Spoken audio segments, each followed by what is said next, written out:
Welcome to the IVF Journey with Dr. Michael Chapman, the podcast for couples who struggle with infertility and want to fulfill their dreams of becoming parents. In this podcast, you'll learn actionable strategies to deal with infertility from Dr. Michael Chapman, or Prof as he's affectionately known.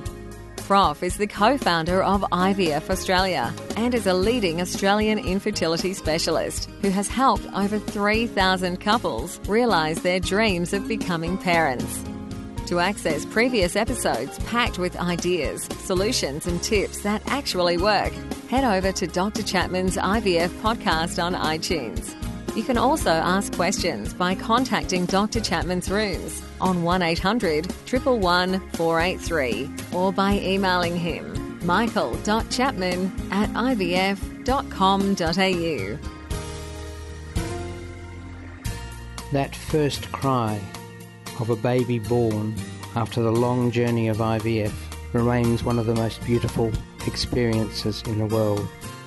As an obstetrician and an IVF specialist, I've had the privilege of experiencing this over many thousands of times in my long career, but I still remain moved by each baby's first cry. It signifies the end of a long journey and the beginning of a new life. This is Professor Michael Chapman, co-founder of IVF Australia and host of the IVF Journey podcast. Thanks for tuning in. To access all the previous episodes, head over to my website, www.theivfjourney.com, and select IVF Journey Podcast from the navigation menu. You'll also be able to find the various services that we provide at IVF Australia.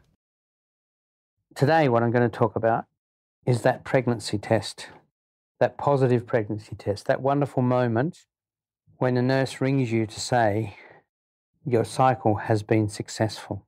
You will have done a blood test and the pregnancy hormone, the beta-HCG, will have been measured and it will be in the positive zone. That positive zone can range from 20 through to 100 by day 10 or so after embryo transfer. Down at the 20 end, we tend to be somewhat pessimistic. That's not a good level. It may be that we've taken the blood too early, but it may also mean that's a pregnancy that's not going to succeed. Once you get over 50, you can be pretty confident that you're going to be watching a pregnancy move forward.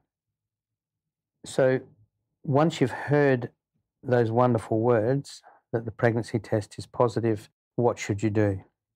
Well, really, there's not much to do. You probably ought to tell your partner, but I wouldn't necessarily tell the world, because a positive pregnancy test is a long way from a live birth. In fact, of all positive beta-HCG levels, probably only 75 to 80% will end up with a baby in your arms. But it is the first step. What most clinics will do is get you back in 2 to 3 days' time for a repeat blood test to see what's happened to those levels. What should happen is that every 24 hours, the level should double. So if you had a blood level of 50 today and we repeated the test in 2 days' time, it should be somewhere between 150 and 200. If it's doing that, that's a very optimistic sign.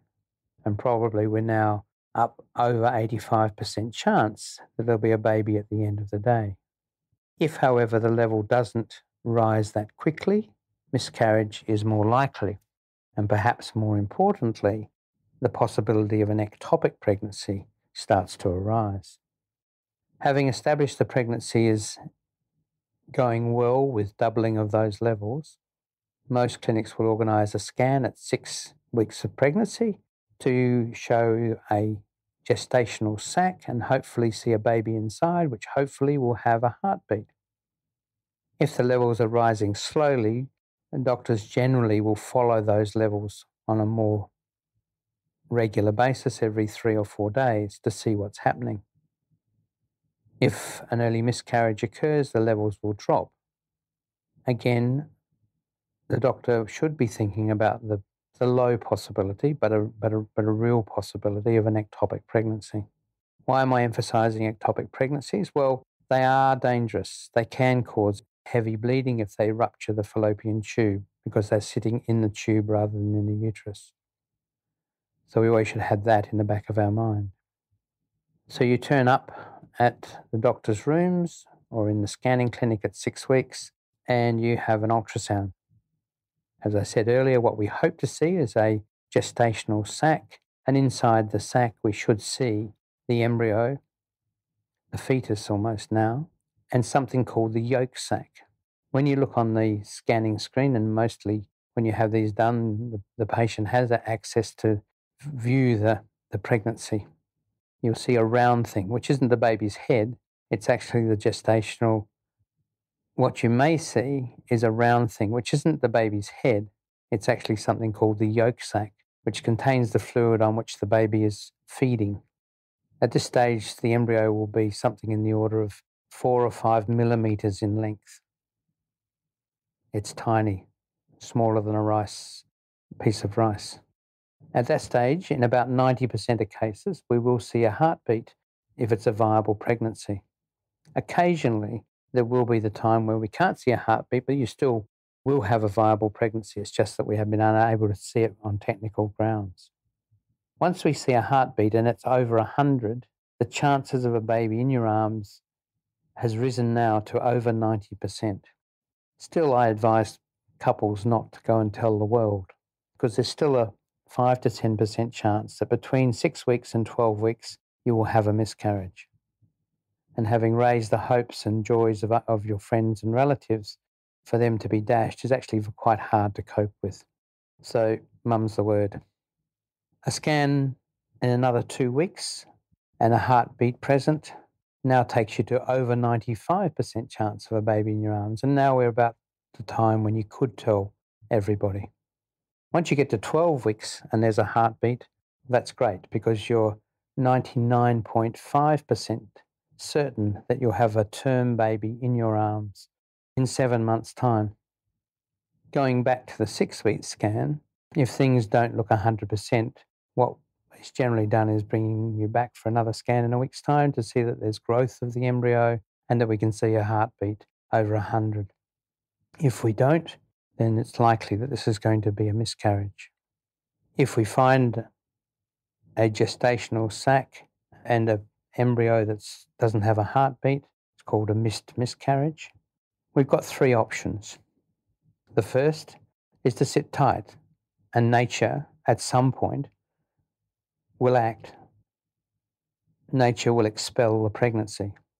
That could be the next day, but it could take 3 weeks, even 4 weeks. And most women don't want to wait that long. But I think it's worth letting nature take its course, at least for a little while. And if it doesn't happen, then we move in with the next 2. The next option is medical treatment, which involves taking tablets, and that brings on a miscarriage over a period of days. It's called a medical miscarriage. The third option, and the commonest approach, is to undertake a dilatation and curettage, a scrape, a D&C, all got the same name. And that requires a light anaesthetic, takes about as long as an egg collection, and results in the finishing of the pregnancy at the earliest opportunity. Many couples choose that just to get it over and done with. No method of those 3 are without potential for complications. Letting nature do it can lead to a hemorrhage at home in the middle of the night and the need to go to emergency department. It's rarely life-threatening. With medical treatment, the first thing obviously is it doesn't work, which occurs in 5 to 10% of cases, and you have to go on to a D&C. Again, you're going to miscarry potentially at home, and there may be bleeding and pain that requires you to go to an emergency department. With a D&C, the risks are damage to the uterus. They're very low risks, perforation of the uterus and the causing of adhesions. Those risks are probably less than 1 in 200, but they are risks. So nothing is without risk. when you've gone through IVF and you end up with a miscarriage, I think that it's important to get the pregnancy tissue tested for genetic makeup, because the vast majority of those pregnancies will be because nature made a mistake at the time of the formation of the embryo. And I found it very helpful for couples to know that was the reason. So that covers off pretty much what happens in early pregnancy. I suppose the only thing I haven't mentioned are the symptoms of pregnancy and dealing with them. There's no doubt, and we did some research that showed this, that couples who've been through IVF and have got pregnant are far more anxious in early pregnancy about the pregnancy than women who conceive naturally. It's not surprising. The symptoms of pregnancy are just the same as any naturally occurring pregnancy, with nausea, painful breast engorgement, tiredness. All those symptoms are the same, and they're good symptoms because they mean the hormone levels are doing a great job and the pregnancy is good.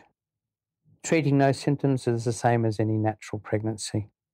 If they're severe, particularly in terms of nausea, there are medications that are safe in early pregnancy, and your doctor will advise you. So hopefully you get through those first 12 weeks of pregnancy, and the rest of your pregnancy is a wonderful time, and you get to that baby that you've so wanted. And don't forget that you can access all the previous episodes by going to our website, www.theivfjourney.com, and select IVF Journey Podcast from the navigation menu. Thank you for listening to the IVF Journey with Dr. Michael Chapman, the podcast which helps couples negotiate their way through the IVF journey, all the way to parenthood.